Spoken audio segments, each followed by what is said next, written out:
بسم اللہ الرحمن الرحیم۔ وعلیکم السلام ورحمۃ اللہ وبرکاتہ۔ رشید رضا دھولیا مہاراشٹر سے انہوں نے سوال کیا ہے کہ ایسے لوگ جنہیں وہابیوں کے دیوبندیوں کے عقائد کے بارے میں علم نہیں اور نہ ہی جاننے میں دلچسپی رکھتے ہیں،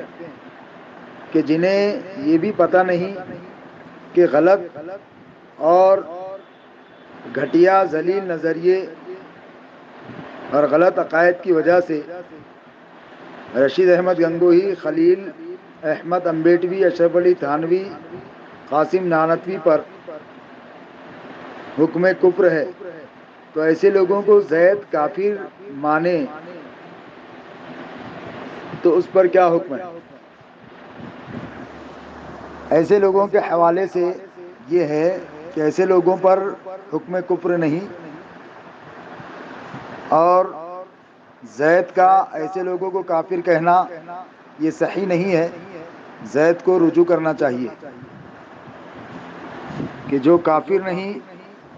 انہیں زید جو ہے اس وجہ سے کافر کہہ رہا ہے کہ وہ ان کے ساتھ ہیں یا ان کی جماعت میں شامل ہیں۔ ہاں، اگر ضروریات اہل سنت کہ وہ منکر ہیں تو ان پر گمراہیت کا حکم ہوگا، نہ کہ کفر کا، تو لہذا زید کا انہیں کافر کہنا یہ صحیح نہیں ہے۔ اس حوالے سے مفتی شریف الحق امجدی علیہ رحمہ سے سوال ہوا کہ کیا مطلق تمام دیوبندی کافر ہیں، اور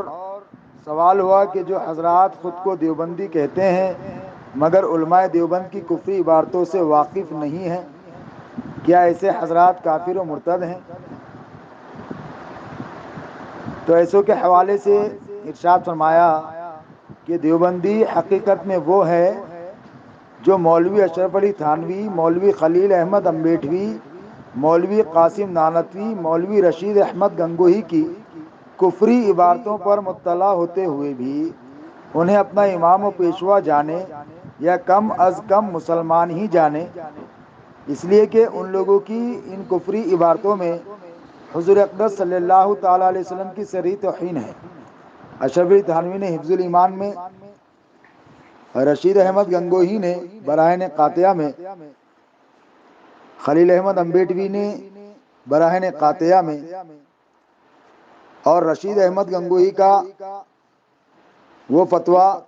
جس میں اس نے اللہ تبارک و تعالیٰ پر جھوٹ کا بہتان باندھا کہ معاذ اللہ اللہ جھوٹ بولتا ہے، اور قاسم نانوتوی نے اپنی کتاب تحذیر الناس میں ان تمام لوگوں نے اپنی ان کتابوں میں پیارے آقا علیہ الصلوۃ والتسلیم کی شان اقدس میں گستاخی کی۔ اسی بنا پر یہ چاروں تو کافر ہیں۔ ان کے علاوہ جو بھی ان چاروں کے ان مذکورہ بالا کفریات میں سے کسی ایک پر قطعی، یقینی، حتمی طور پر مطلع ہو، دیکھیے کیا ارشاد فرما رہے، قطعی، یقینی، حتمی طور پر مطلع ہو اور انہیں مسلمان جانے، کافر نہ کہے تو وہ بھی کافر ہے۔ اور یہی علماء عرب و عجم، حل و حرم، ہند و سندھ کا متفقہ فتویٰ ہے، جو حسام الحرمین اور الصوارم الہندیہ میں بار بار چھپ چکا ہے۔ اب دیوبندی وہ ہے جو ان چاروں کے مذکورہ بالا کفریات پر قطعی، یقینی طور پر مطلع ہو، پھر بھی ان چاروں کو یا ان چاروں میں سے کسی ایک کو اپنا پیشوا مانے یا کم از کم اس کو مسلمان جانے، کافر نہ کہے، ایسے ہی لوگوں کی نماز جنازہ پڑھنی یا دعائے مغفرت کرنی بربنائے مذہب صحیح کفر ہے۔ اور دیوبندیوں سے میری مراد، ایک فتویٰ آپ نے دیا تھا دیوبندیوں کے حوالے سے، تو فرماتے ہیں کہ دیوبندیوں سے میری مراد فتویٰ نمبر 353 میں ایسا ہی شخص ہے، بلکہ علماء اہل سنت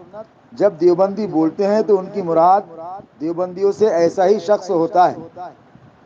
یعنی جو یقینی طور پر ان کی کفری عبارتوں پر مطلع ہو کر بھی انہیں مسلمان جانتا ہے۔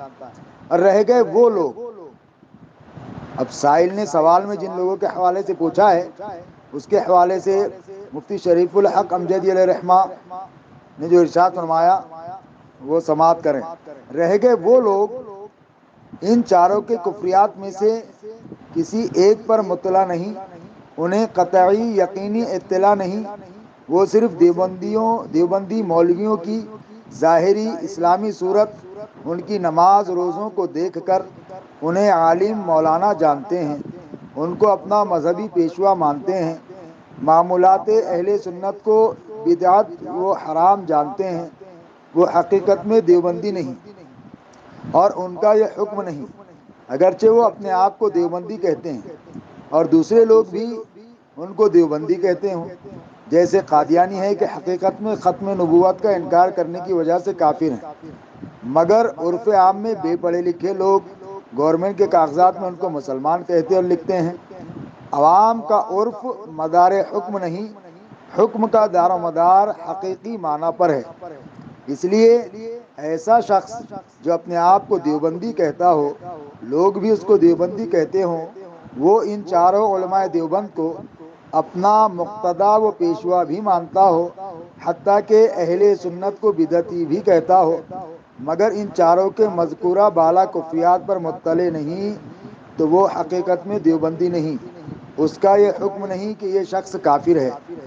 یا اس کی نماز جنازہ پڑھنی کفر۔ واللہ تعالی اعلم۔ تو مفتی شریف الحق امجدی علیہ رحمہ کے اس فتوے سے بھی صاف ظاہر ہوا کہ ایسے لوگ کافر نہیں، ان پر حکم کفر نہیں۔ ہاں جو